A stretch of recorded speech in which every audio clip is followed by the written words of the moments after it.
Hello friends, मैं पवन sir RVS are की online class में आप सभी का स्वागत करता हूं। और आज मैंने टॉपिक लिया है हिंदी का, हिंदी वर्णमाला।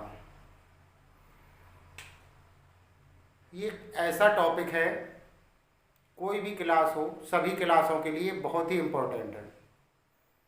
कोई भी क्लास हो सभी क्लासों के लिए बहुत ही इम्पोर्टेंट आपका टॉपिक है, जिसमें आप देखेंगे हिंदी वर्णमाला, कितने स्वर हैं, कितने व्यंजन हैं, और इसके अलावा उनका उच्चारण स्थान क्या है, कहाँ से कौन सा वर्ण निकलता है, कौन सी कैसी ध्वनि है।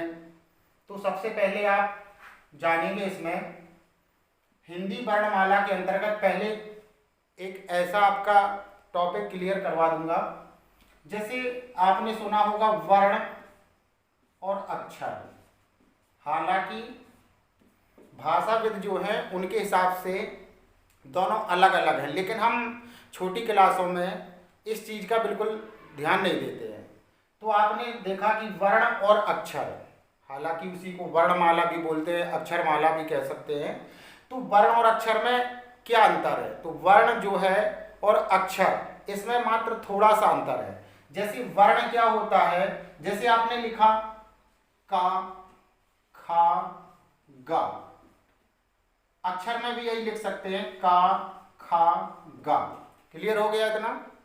अच्छा, इसके बाद वर्ण जो है, इन सभी वर्णों में कोई भी अक्षर हलंत अक्षर होता है तो उसे वर्ण कहते हैं। थोड़ा सा अंतर है बिल्कुल। अगर जिस अक्षर में हम हलंत लगा दें, वैसे शुद्ध वर्ण यही है आपका, शुद्ध जो वर्ण है यही है आपका वर्णमाला में, लेकिन लिखने की दृष्टि से का, खा, गा इस तरह से लिख दिया जाता है, जिससे क्या होता है कि उसको हमने अक्षर रूप दे दिया, लेकिन उससे कोई दिक्कत नहीं है। वैसे कोई चाहे वर्ण कह लो चाहे अक्षर कह लो, अगर एक छोटी बात बोली जाए तो उसमें आपका वर्ण में हलंत लगाएंगे आप और अक्षर में हलंत नहीं लगाएंगे। ठीक है, इतना क्लियर हो गया।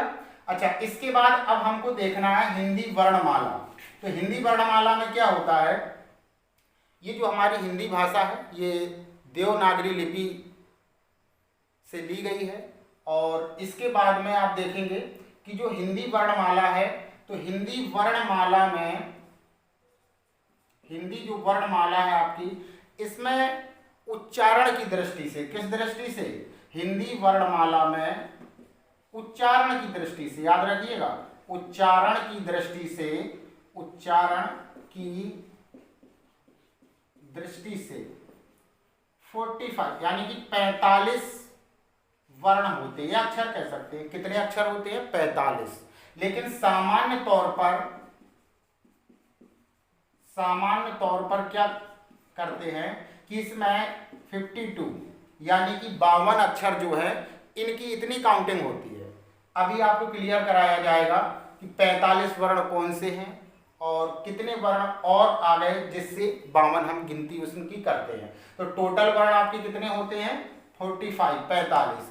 इसके बाद में जो 52 अक्षर हैं या वर्ण हैं, उनमें कौन कौन से अक्षर और सम्मिलित हो गए हैं उनको हम देखेंगे। ठीक है, तो सबसे पहले आप हिंदी जो वर्णमाला है, तो वर्णमाला को दो भागों में विभाजित किया गया। पहला भाग है आपका स्वर और दूसरा भाग है व्यंजन। देखिए, स्वर और व्यंजन क्या होते हैं।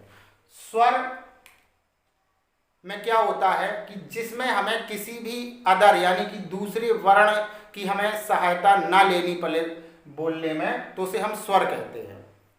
और व्यंजन में क्या होता है कि व्यंजन हम किसी भी स्वर की बिना सहायता के हम नहीं बोल सकते, तो वो व्यंजन हो गया। यानी कि कह सकते हैं स्वर जो है वो स्वतंत्र है आपका। क्या है? स्वतंत्र। इसमें किसी भी वर्ण की आवश्यकता नहीं होती है बोलने में। और इसके बाद जो व्यंजन है आपका, ये जो व्यंजन है इसमें हमें किसी ना किसी स्वर की आवश्यकता अवश्य पड़ती है। ठीक है, ये स्वर और व्यंजन हो गया आपका। अब देखेंगे हिंदी वर्णमाला में स्वर कितने हैं, स्वरों की संख्या कितनी है।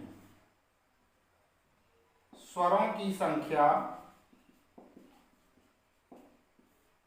हिंदी वर्णमाला में जो आपके स्वर हैं, तो उनकी संख्या है 11। कितनी है? 11। अच्छा, कहीं कहीं इनकी संख्या 13 भी दी जाती है। ये भी एक बहुत बड़ा कन्फ्यूजन का विषय है कि 11 और 13, तो उसमें अभी हम काउंटिंग में आपको बताएंगे कैसे 13 होते हैं। और क्योंकि 11 में दो जो अयोगवाहक वर्ण होते हैं उनको जोड़ दिया जाता है, ठीक है। तो सबसे पहले हम स्वर देखेंगे। तो स्वरों को भी दो भागों में बांटा गया। एक बांटा गया ह्रस्व स्वर, तो एक बांटा गया आपका दीर्घ स्वर, ठीक है। एक आपका ह्रस्व स्वर बांटा गया और एक बांटा गया दीर्घ स्वर। अब देखिए ह्रस्व स्वर में कौन कौन आता है आपका। आ, ह्रस्व का मतलब होता है छोटा, ई, उ और री। इसके बाद दीर्घ में क्या, इसी आ का दीर्घ हो जाएगा आ, बड़ा आ कह सकते हैं। इसके बाद बड़ी ई और इसके बाद बड़ा उ, इसके बाद ए, आए, ओ, आओ। तो इस तरह से आपके ये 11 स्वर आपके सामने सम्मिलित हो गए। ह्रस्व स्वर का मतलब जो छोटे स्वर है आ, ई, उ, री। इसके बाद दीर्घ स्वर में हो गया बड़ा आ, बड़ी ई, बड़ा उ, ए, ऐ, ओ, औ। तो आपके 1 2 3 4 5 6 7 8 9 10 11 स्वर। इस तरह से आपकी ये कितनी काउंटिंग हो गई, 11 स्वर। इसके बाद 13 कैसे गिना जाता है। एक होता आपका है अनुस्वार। क्या होता है, अनुस्वार, जिसे हम कहते हैं अंग। क्या कहते हैं, अंग। इसके बाद होता है ये विसर्ग। क्या होता है, विसर्ग। विसर्ग को हम बोलते हैं आहा, यही तो पढ़ते हैं ना। तो अंग जो है और आहा, इन दोनों का नाम दिया गया अयोगवाह है। तो कह सकते हैं हम कि जो हमारी हिंदी भाषा है उसमें अयोगवाहों की संख्या कितनी है, 2। इन्हें कहा जाएगा अयोगवाह। हालांकि संस्कृत की बात अलग है। संस्कृत में 4 अयोगवाह होते हैं और ये हिंदी भी आपकी संस्कृत से ही जन्मी है। तो हिंदी भाषा की जननी कौन हुई, संस्कृत हुई। तो संस्कृत में 4 है, लेकिन आप मोटे तौर पर यहाँ ध्यान दीजिएगा क्योंकि आपका हिंदी टॉपिक चल रहा है। तो अयोगवाहों की संख्या कितनी है, इसमें 2। तो इस तरह से स्वर भी गिना जाता है, इनको स्वर भी गिन लेते हैं। तो इस तरह से 13 हो जाएंगे, आ, ई, उ, री। फिर आपका ह्रस्व दीर्घ में क्या हो जाएगा, बड़ा आ, बड़ी ई, बड़ा उ, ए, ऐ, ओ, औ। ये आपके दीर्घ हो गए, ठीक है।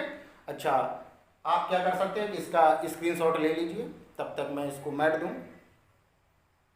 चलिए ठीक है। तो अच्छा, तो आपने जाना अभी वर्णमाला में 45 वर्ण। इस तरह से अभी हमने जाना कि स्वरों की संख्या हमने कितनी निकाल ली, 11। इसके बाद एक अनुस्वार हो गया और एक आपका विसर्ग हो गया। इस तरह से 13 स्वर। तो स्वरों की संख्या कितनी हो गई आपके, स्वरों की संख्या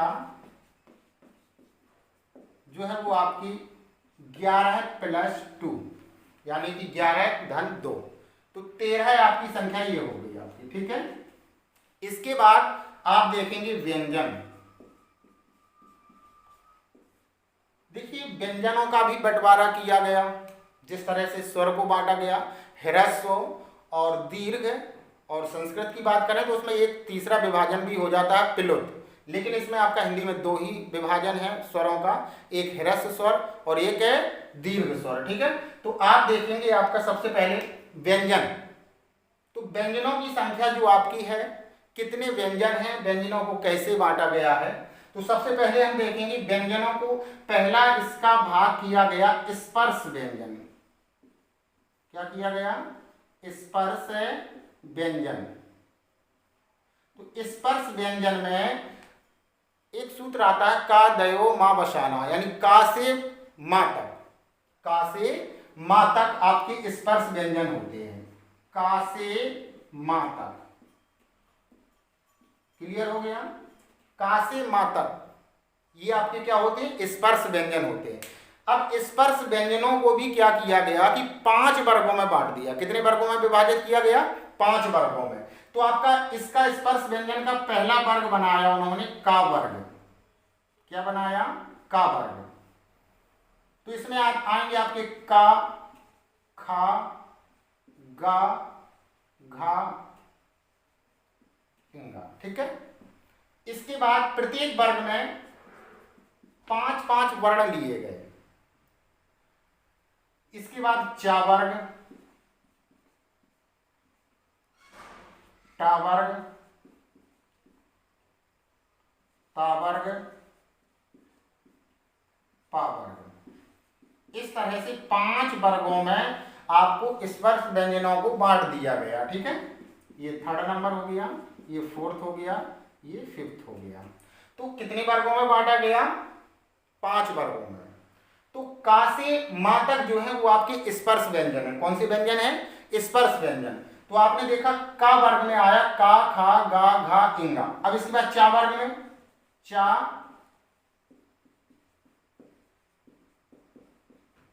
चा, छा, जा, झा, या। ठीक है। ये 5 वर्ग जो है वो आपके चा वर्ग में हो गए। इसके बाद टा वर्ग में टा, ठा, डा, ढा, ड़ा। ठीक है। ये आपके किस में हो गए? टा वर्ग में। इसके बाद ता वर्ग में आपका किसकी काउंटिंग की गई? ता, था, दा, धा, ना। इसके बाद में पा वर्ग में पा, फा, बा, भा, मा। तो इस तरह से हम इनकी अगर यदि काउंटिंग करें, गिनती करें, तो ये 25 यानी कि 25 वर्ण जो है वो स्पर्श व्यंजन है। कौन से व्यंजन है? स्पर्श। स्पर्श का मतलब होता है छूना, और जो हमारी जीवा है, जीव है जो, तो वो जब इन वर्णों को उच्चारण करेगी, मुंह से जो ध्वनि निकलेगी और बाहर जब उसे प्रेषित करेगी, भेजेगी, तो जो हमारी जीवा है वो कहीं ना कहीं टच होगी, कहीं ना कहीं उसे घर्षण करना पड़ेगा जीव को। तो ये वर्ग आपके 5 हो गए जो स्पर्श व्यंजन, यानी जो हमारा मुख है, जीव हमारी कहीं ना कहीं टच करके आएगी, तभी इन वर्णों का उच्चारण होगा। तो इस तरह से इनका नाम रखा गया स्पर्श व्यंजन, यानी मुख को कोई ना कोई अंग छू करके ये वर्ण निकलेंगे। ठीक है। अब इनका एक उच्चारण स्थान होता है कि इसका का वर्ग का उच्चारण स्थान क्या है, चा वर्ग का क्या है, वो अगले टॉपिक में देखेंगे। तो अभी आप केवल वर्णमाला जानना है आपको कि हमारे कितने वर्ण हैं। हमने 13 स्वर हो गए और 25 स्पर्श व्यंजन हो गए। इसके बाद आता है, पहला प्रकार हो गया था, दूसरा प्रकार आता है आपका 2nd नंबर में अंतस्थ व्यंजन। कौन सा आता है? अंतस्थ व्यंजन। अंतस्थ व्यंजन। अंतस्थ व्यंजन में आपकी गिनती की गई 4 वर्णों की। केवल कितने वर्णों की? 4। या, रा, ला, वा। ठीक है। इन 4 वर्णों की आपकी क्या की गई? गिनती की गई अंतस्थ व्यंजन में। यानी ये अंदर से निकलते हैं। कहां से निकलते हैं? अच्छा, जीव का इनमें कोई काम नहीं है, जीवा का। ठीक है। अंतस्थ घर्षण जो होता है उससे आपका, अंतस्थ का मतलब अंदर से। तो या, वा, रा, ला, 4 वर्ण ये हो गए आपके। ठीक है। 4 काउंटिंग में आपकी ये और जुड़ गए। इसके बाद 3rd नंबर में देखेंगे आप ऊष्म व्यंजन। कौन से देखेंगे आप? ऊष्म व्यंजन।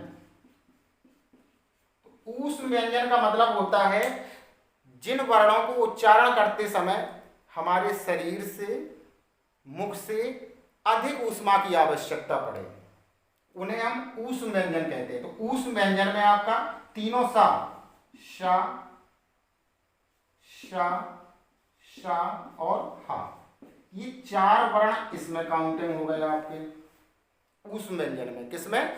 ऊष्म व्यंजन में। तो इस तरह से आपका, इसके बाद चौथा प्रकार और देख लीजिए इसका।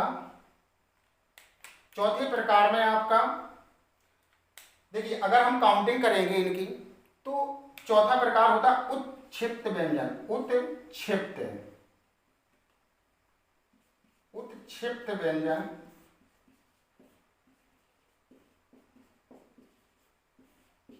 उत्क्षिप्त व्यंजन में आपने देखा होगा, देखिए उत्क्षिप्त व्यंजन का मतलब क्या होता है? एक आपने ऐसा डा देखा होगा, यहां निकल गया, देखा ना?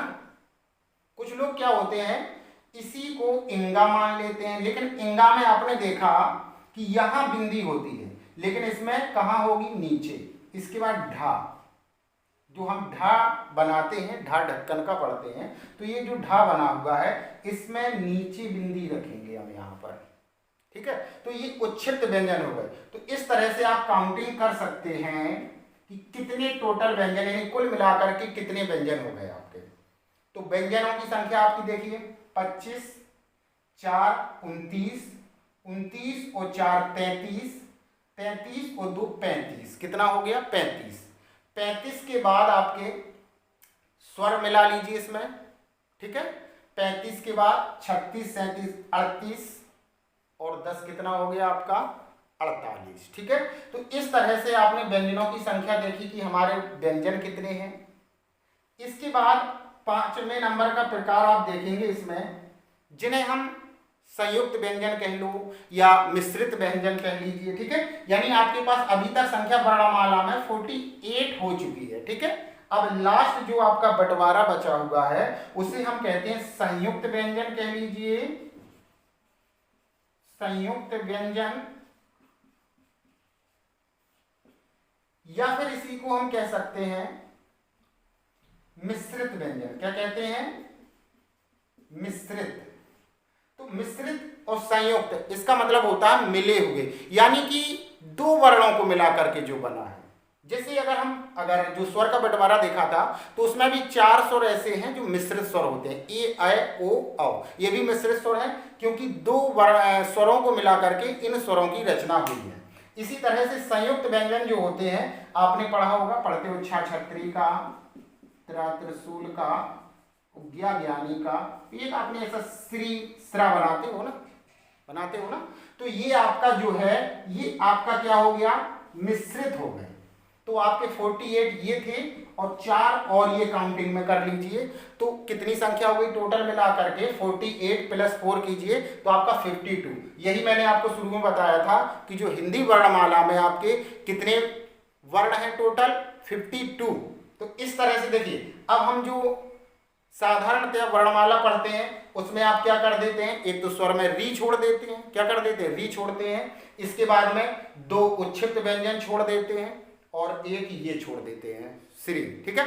तो इसमें क्या हो गया, इस तरह से संख्या उनकी 45 बचती है। अगर सभी वर्णों को देखा जाए तो आपका क्या होता है, हाँ इसको और देख लीजिए, उच्छिष्ट व्यंजन का होता है। उच्छिष्ट व्यंजन देखिए उच्चारण कैसे होता है, जो हमारी जिह्वा है, तो जो हमारी जीभ है तो जीभ क्या करेगी, उल्टी हो करके उसकी नोक जो है जीभ की वो तालू में टकरा के एकदम झटके से नीचे आएगी। ये जब हम उच्चारण स्थान आपको अगले टॉपिक में क्लियर कराएंगे तब एक एक वर्ण का ऐसे इस तरह से आपको याद हो जाएगा। एक ही बार में केवल 5 मिनट का वीडियो देख करके ही आप एक ही बार में किसी भी वर्ण का उच्चारण स्थान आप अंगुलियों में गिन करके या मौखिक इस तरह से बता सकते हैं कि आपको भी एक अचंभा लगेगा। तो वो अगला टॉपिक में देखेंगे, क्योंकि आज का जो टॉपिक है आपका उस टॉपिक में केवल हमको इतना ही देखना है कि वर्ण कितने हैं, स्वरों की संख्या कितनी है, व्यंजनों की संख्या कितनी है और उनका बंटवारा किस तरह से किया गया, ठीक है। तो सबसे एक रिवाइज कर लीजिए। आपने सबसे पहले देखा स्वरों की संख्या जिसमें 11 प्लस 2 यानी कि 13 स्वरों की संख्या, और जो आपने पिछला स्क्रीनशॉट लिया था उसमें जाकर के देख लें। इसके बाद में एक आपने देखा फिर व्यंजनों का बंटवारा कैसे हुआ, तो व्यंजनों को 5 प्रकार का बंटवारा किया गया।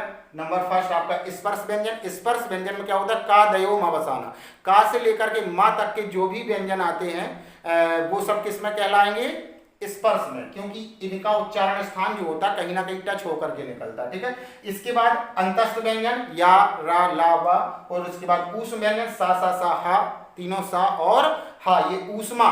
देखिए अभी हम जब इनका उच्चारण स्थान बताएंगे जैसे, तो इतना सिंपल लगेगा, इतना सरल तरीका लगेगा आपका कि कभी भी उच्चारण स्थान तो आप भूल ही नहीं सकते कि किस तरह से आपने याद किया है, ना याद करना पड़ेगा, ठीक है। तो इस तरह से आपका क्या हो गया कि हमने आज के टॉपिक में देखा हिंदी वर्णमाला में कितने वर्ण हैं, कितने स्वर हैं और कितने व्यंजन हैं, स्वरों के कितने भाग हैं, व्यंजनों के कितने भाग हैं, और इसके बाद जैसे स्पर्श व्यंजन में 5 भाग किए गए। अब अगला टॉपिक होगा हमारा कि इन वर्णों का उच्चारण स्थान क्या है, कौन सा वर्ण कहाँ से उच्चरित होता है, उसको हम देखेंगे अगले टॉपिक में। तो आज के लिए बस इतना ही, अगले टॉपिक में फिर से मिलते हैं, वर्णों का उच्चारण स्थान।